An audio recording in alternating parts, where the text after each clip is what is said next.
আসসালামু আলাইকুম রহমতুল্লাহি ওয়াবারাকাতু। সুপ্রিয় দিনী ভাই ও বোনেরা, অত্যন্ত গুরুত্বপূর্ণ একটি ভিডিও নিয়ে আপনাদের মাঝে হাজির হয়েছি। আজকের ভিডিওটা সবাইকে দেখার অনুরোধ করা হলো। এরকম ইসলামিক ভিডিও পেতে অবশ্যই চ্যানেলটি সাবস্ক্রাইব করে রাখুন। সুপ্রিয় দর্শক, তাহলে শুরু করা যাক। এই দোয়া পাঠকারীকে শয়তানের ধোঁকা থেকে পাহারা দেওয়া হবে এবং ওই দিন শিরক ছাড়া অন্য কোনো গুনাহ তাকে ক্ষতিগ্রস্ত করতে পারবে না। সুবহানাল্লাহ।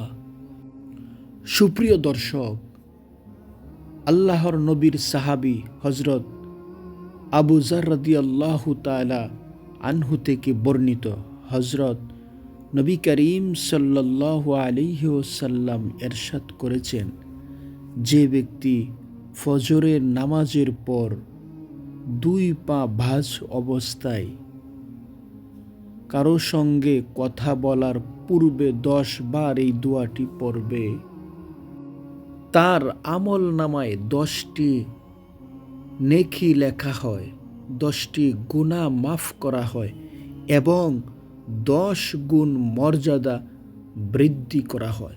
সুবহানাল্লাহ। সুপ্রিয় দর্শক, দোয়াটি কতটা গুরুত্বপূর্ণ।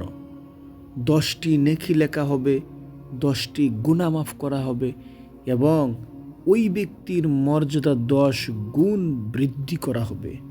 সুপ্রিয় দর্শক, ভিডিওটা যেহেতু সব ধরনের বিপদ আপদ থেকে বেঁচে থাকার দোয়া, আমি আরও একটি দোয়া বলে দেব, যেই দোয়াটি পড়লে আল্লাহ রব্বুল আলামিন আপনার সকল ধরনের বিপদ আপদ থেকে আপনাকে বাঁচিয়ে রাখবেন।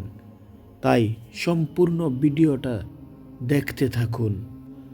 সুপ্রিয় দর্শক, আগে আমাদের জানতে হবে কেন আমাদের দোয়া কবুল হয় না।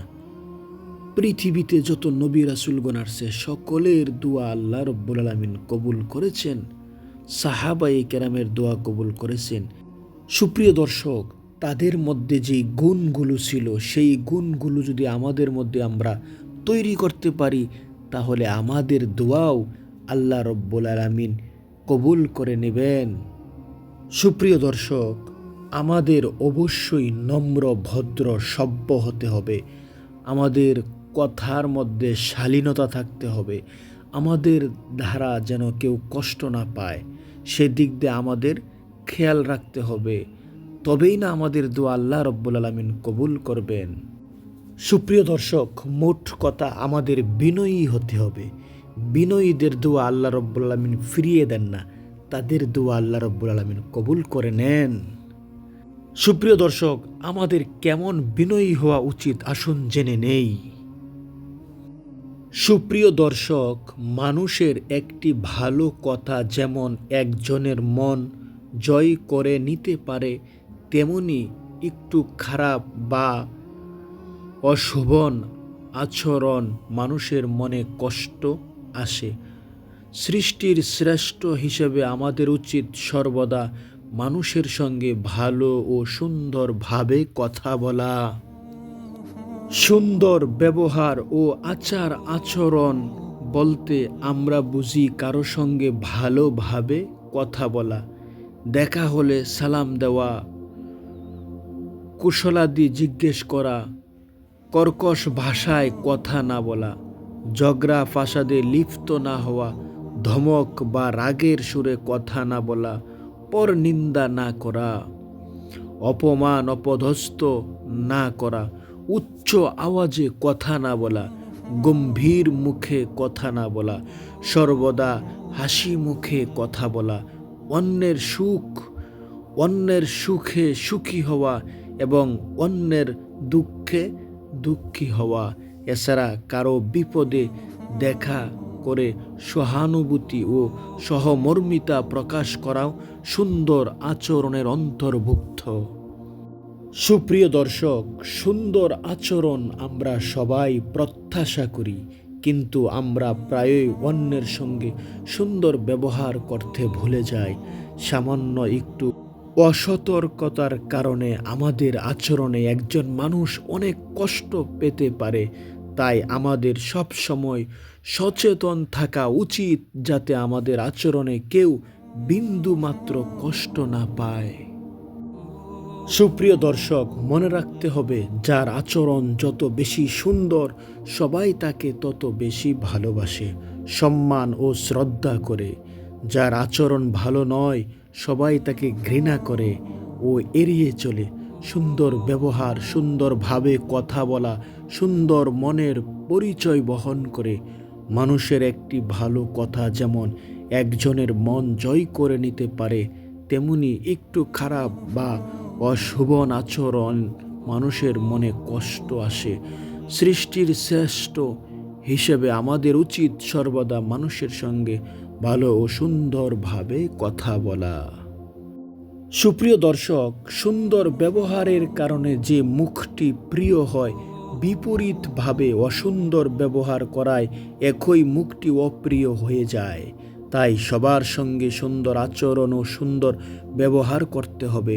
সুন্দর আচরণের মাধ্যমে আল্লাহর সন্তুষ্টি অর্জিত হয়, পরকালে বিনিময় হিসেবে মেলে অনন্ত সুখের জান্নাত। সুবহানাল্লাহ। এ প্রসঙ্গে হাদিসে হজরত রসুল্লাহ সাল্লাল্লাহু আলাইহি ওয়াসাল্লাম বলেছেন, কিয়ামতের দিন মুমিনের আমল নামায় সুন্দর আচরণের চেয়ে অধিক ভারী আমল আর কিছুই হবে না। যে ব্যক্তি অশ্লীল ও কটু কথা বলে বা অশুভ আচরণ করে, তাকে আল্লাহ তাআলা ঘৃণা করেন। আর যার ব্যবহার সুন্দর, সে তার ব্যবহারের কারণে নফল রোজা ও তাহাজ্জুদের সওয়াব পায়। সুবহানাল্লাহ। সুপ্রিয় দর্শক, আমাদের প্রিয় নবী হজরত মুহাম্মদ সাল্লাল্লাহু আলাইহি ওয়াসাল্লাম আরও বলেছেন, সবচেয়ে বেশি যা মানুষকে জান্নাতে প্রবেশ করাবে তা হলো আল্লাহ তাআলার ভয় ও সুন্দর আচরণ। আর সবচেয়ে বেশি যা মানুষকে জাহান্নামে প্রবেশ করাবে তা হলো মানুষের মুখ এবং লজ্জাস্থান। সুনানে তিরমিজি। হজরত রসুল্লাহ সাল্লাল্লাহু আলাইহি ওয়াসাল্লাম বলেছেন, সুন্দর আচরণই নেক আমল। সহিহ মুসলিম। হাদিসে রসুল সাল্লাল্লাহু আলাইহি ওয়াসাল্লাম আরও বলেছেন, তোমাদের মধ্যে যার আচার ব্যবহার সুন্দর, সে আমার সবচেয়ে বেশি প্রিয় এবং কিয়ামতের দিন সে আমার সবচেয়ে কাছে থাকবে। সুবহানাল্লাহ। সুপ্রিয় দর্শক, একজন বিনয়ী মানুষের জন্য কত সুন্দর সুসংবাদ দিয়ে গেছেন আমাদের প্রিয় নবী মুহাম্মদ সাল্লাল্লাহু আলাইহি ওয়াসাল্লাম। সুপ্রিয় দর্শক, হজরত রসুল্লাহ সাল্লাল্লাহু আলাইহি ওয়াসাল্লাম আরও ইরশাদ করেন, অশুভ অশ্লীল কথা ও আচরণের সঙ্গে ইসলামের কোনো সম্পর্ক নেই। আর যার আচরণ যত সুন্দর, তার ইসলাম তত সুন্দর। মুসনাদে আহমদ। আরেক হাদিসে আছে, রসুল সাল্লাল্লাহু আলাইহি ওয়াসাল্লাম বলেছেন, যার আচার ব্যবহার সুন্দর, আমি তার জন্য সর্বোচ্চ জান্নাতে একটি বাড়ির নিশ্চয়তা প্রদান করছি। সুবহানাল্লাহ। সুপ্রিয় দর্শক, হজরত রসুল সাল্লাল্লাহু আলাইহি ওয়াসাল্লাম আরও বলেছেন, যদি কেউ বিনম্রতা ও নম্র আচরণ লাভ করে, তাহলে সে দুনিয়া ও আখিরাতের পাওনা সব কল্যাণই লাভ করল। আর রক্ত সম্পর্কীয় আত্মীয় স্বজনের সঙ্গে সুসম্পর্ক বজায় রাখা এবং সুন্দর আচরণ বাড়িঘর ও জনপদে বরকত দেয় এবং ওই ব্যক্তির আয়ু বৃদ্ধি করে।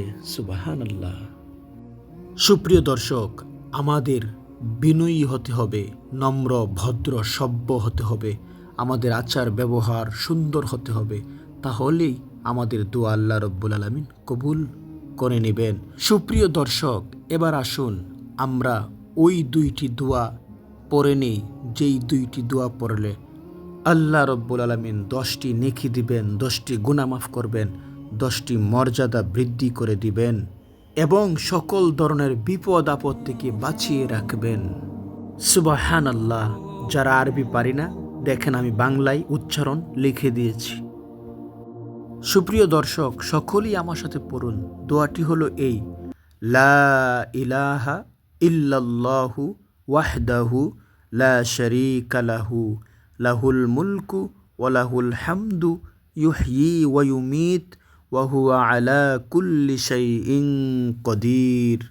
দোয়াটি আরেকবার বলি, লা ইলাহা ইল্লাল্লাহু ওয়াহদাহু লা শারীকা লাহ লাহুল মুলকু ওয়া লাহুল হামদু ইউহয়ী ওয়া ইউমীত ওয়া হুয়া আলা কুল্লি শাইইন কদির। অর্থ, আল্লাহ ছাড়া কোনো ইলাহ নেই, তিনি এক, তার কোনো শরিক নেই, সার্বভৌমত্ব তারই, সব প্রশংসা তারই জন্য, তিনিই জীবন ও মৃত্যু দান করেন আর তিনি সব কিছুর উপর ক্ষমতাবান। প্রিয় দর্শক, এই দোয়াটি পড়ার নিয়মটি হলো প্রত্যেক ফরজ নামাজের পর নামাজের স্থানে বসা অবস্থায় কাহারও সাথে কথা না বলে এই দোয়াটি পড়া। সুপ্রিয় দর্শক, তারপরে আমরা যে দোয়াটি পড়ব সেই দোয়াটি হলো বাড়ি থেকে বের হওয়ার সময় পড়ার দোয়া। হযরত আনাস রাদিয়াল্লাহু তাআলা আনহু থেকে বর্ণিত, রাসূলুল্লাহ সাল্লাল্লাহু আলাইহি ওয়াসাল্লাম বলেছেন, যে ব্যক্তি তার বাড়ি থেকে বের হওয়ার সময় নিম্নে উল্লেখিত দোয়াটি বলবে, তার হেদায়েত এবং হেফাজতের ব্যবস্থা করা হবে। সুবহানাল্লাহ। সুপ্রিয় দর্শক, দোয়াটি হলো এই, বিসমিল্লাহি তাওয়াক্কালতু আলাল্লাহি লা হাওলা ওয়ালা কুওয়াতা ইল্লা বিল্লাহ। অর্থ, আল্লাহর নামে বের হলাম এবং আল্লাহর উপর ভরসা করলাম। সুপ্রিয় দর্শক, বরাবরের মতো এবারেও সকলের সুস্থতা কামনা করে এখানেই শেষ করছি। সকলেই ভালো থাকবেন, সুস্থ থাকবেন। মহান মালিক আল্লাহ রব্বুল আলামিন যেন সকলের হায়াতের মধ্যে বরকত দেয়, সকলের রিজিকের মধ্যে যেন বরকত দেয়। সর্বোপরি সকলকেই বেশি বেশি নেক আমল করে পরিপূর্ণ ঈমানদার হওয়ার তৌফিক দান করে, সেই আশা ব্যক্ত করে এখানেই শেষ করছি। আল্লাহ হাফেজ।